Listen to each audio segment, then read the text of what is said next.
Japan, a country known for its harmony, where ancient shrines and traditional tea houses coexist with modern skyscrapers and high-speed trains.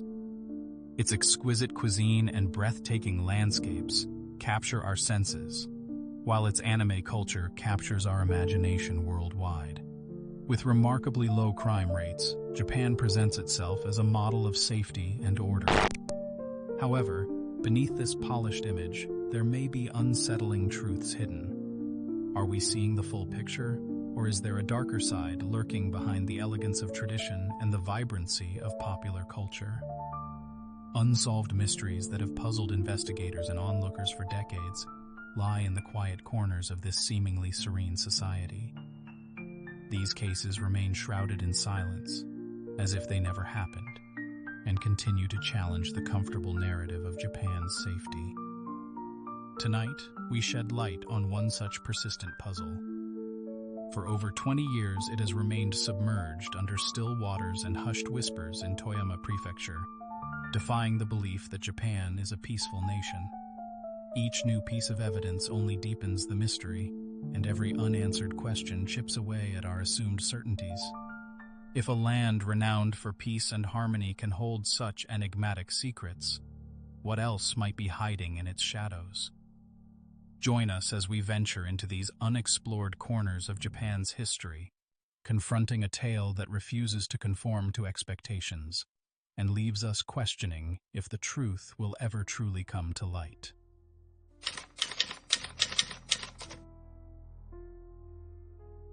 The year was 1996, and Japan's Golden Week, a cluster of national holidays at the end of April and the beginning of May, was drawing to a close. For most, this period offers a welcome reprieve from daily routines, an opportunity to travel, spend time with loved ones, and savor moments of leisure before returning to the grind. Yet, as ordinary families wrapped up their festivities and prepared to resume everyday life, two 19-year-old friends from Himi City in Toyama Prefecture were preparing for something far less conventional. Megumi Yashiki and Narumi Takumi were no strangers to after-dark adventures. That very night, as the final hours of Golden Week slipped away, they planned to engage in kimodameshi, a long-standing test of courage beloved by Japanese youth. Typically, the tradition involves heading to places said to be haunted or unsettling, abandoned buildings, quiet forests, or forgotten cemeteries, under the cover of night. The point wasn't always to accomplish something specific. Often, simply enduring the unsettling atmosphere was proof enough of one's bravery. Most who tried it found themselves laughing nervously afterward, relieved it was all in good fun. But for these two friends, the chosen location held a heavier weight of mystery. It wouldn't be their first attempt. Megumi and Narumi had already dared to visit this particular Shinrei spot twice before. Shinrei spots are areas rumored to be haunted by spirits, places where tales of paranormal phenomena ripple through hushed conversations. This time, their destination was the Tsubono Spa Hotel in Uozu City, about 55 kilometers east of their home. Once a haven for weary travelers seeking relaxation, the now derelict 6-story structure stood as a silent monument to past dreams and the eerie legends that had taken their place. Though they had ventured there in previous attempts, tonight felt different. The easy excitement that often precedes a harmless fright was replaced by a simmering unease. As the glow of holiday revelry dimmed across Japan, the two friends set out into the darkness, armed only with flashlights and their resolve. The question lingering in the air was whether this particular kimodameshi would once again end in relieved laughter, or if the Tsubono Spa Hotel would finally reveal the darker secrets that lay dormant within its abandoned halls. After completing her shift at the nearby supermarket, Narumi made a quick purchase of a flashlight and batteries for Megumi's torch. At around 9 o'clock p.m., they climbed into Megumi's black Subaru and sent a pager message to their families, informing them of their trip to Uozu for a late-night adventure.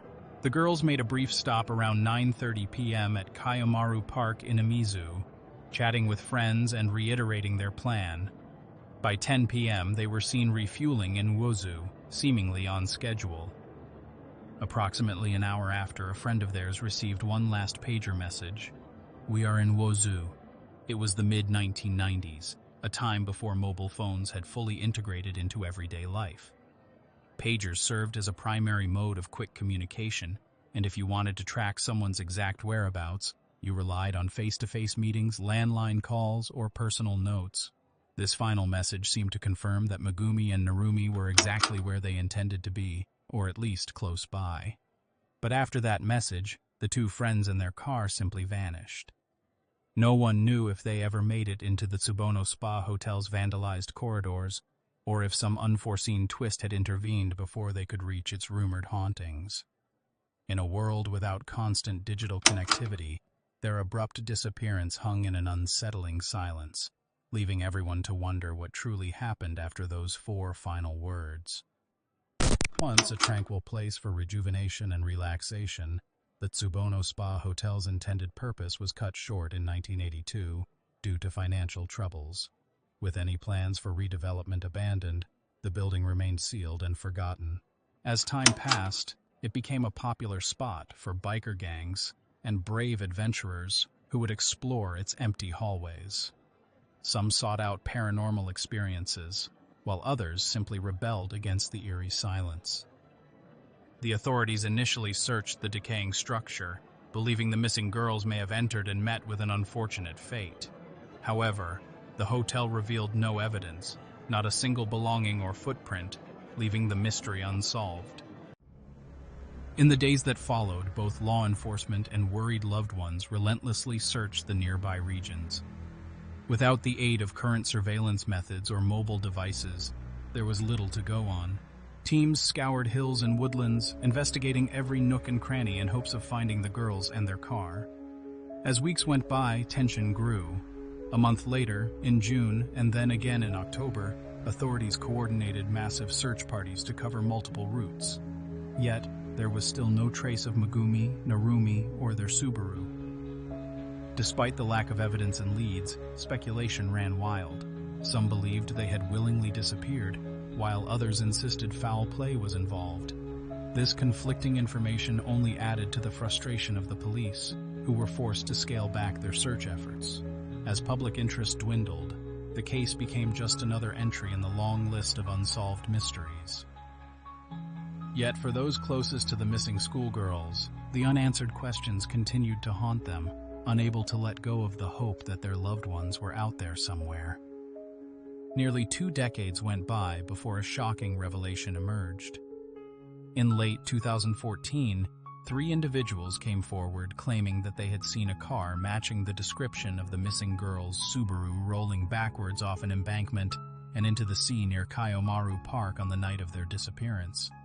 If this account was true, it meant that Megumi and Narumi never made it to the Tsubono Hotel, as previously believed.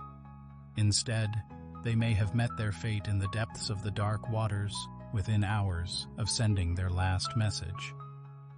Despite the damning testimony, the authorities turned a blind eye and let 6 long years pass before finally taking action in January 2020. It wasn't until then that they re-interviewed these witnesses and took their account seriously, revealing the true corruption and incompetence within the system. The delay in justice only added fuel to the fire burning inside those who had been wronged, further intensifying their desire for retribution. On March 4, 2020, a coordinated police operation was carried out at Fushigi Port. A crane hoisted a black Subaru Vivio from the depths of 8 meters below. Inside, skeletal remains were discovered and later confirmed to be those of Megumi Yoshiki and Narumi Takumi through DNA analysis. The discovery of Megumi's credit card in the vehicle added to the evidence. However, after being submerged for 24 years, most forensic evidence had been destroyed by time and the harsh elements. As a result, it was impossible to determine the cause of death with certainty. Whether they drowned, were victims of foul play, or succumbed to some other factor is still unknown. Megumi's father had doubts about the honesty of the people involved and was suspicious of why it took them 18 years to come forward. He also questioned the police's unwillingness to reveal their identities. Even after all those years, he couldn't understand why the authorities waited an additional 6 years before searching the port. Whispers of conspiracy filled the air as theories swirled around the witnesses. Some suggested that they may have startled the girls, causing a panicked miscalculation that sent the car careening backward. But others believed something even darker was at play, a calculated plan of deception meant to protect a guilty party under a carefully crafted veil of delayed testimony. The truth hangs in the air, shrouded in mystery and suspicion, as the girls' fate still remains uncertain. Rumors and conspiracies spread. Some believed the girls had stumbled upon something dangerous that night, possibly involving biker gangs, the enigmatic Bosozoku groups notorious for rebellious behavior and rumored connections to organized crime.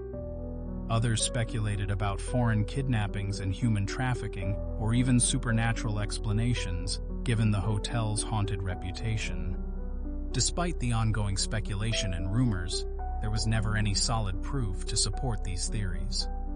The unsettling stories surrounding the Tsubono Spa Hotel remained in the background, but with the discovery of the car and the location of the remains, the narrative began to change. How or why did the girls end up where they did? After so many years underwater, we cannot say if they drowned by accident or if something else happened first. The truth, if it exists, remains locked away. Time can shatter evidence, fade memories, and shield those who know more than they admit.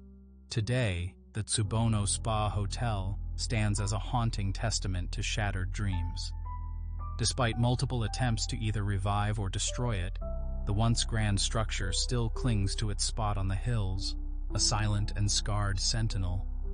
It serves as a chilling canvas for local legends and unsettling tales that are passed down among the young who dare to practice kimodameshi, invoking the memory of Megumi and Narumi as a cautionary tale. What began as a test of courage became a decades-long mystery. Japan's safe reputation endures, but this case reminds us that even in the most orderly societies, some riddles resist resolution. Was it a desperate, frantic mistake, a twisted and sadistic joke, or a heinous act of evil lurking beneath the surface of seemingly serene waters? Until concrete proof is found, the last section of the story will remain unfinished, reminding us that even the most well-crafted tales can unravel when faced with the mysteries of the unknown. Click the next video for more Crimes by Default, and thank you for watching.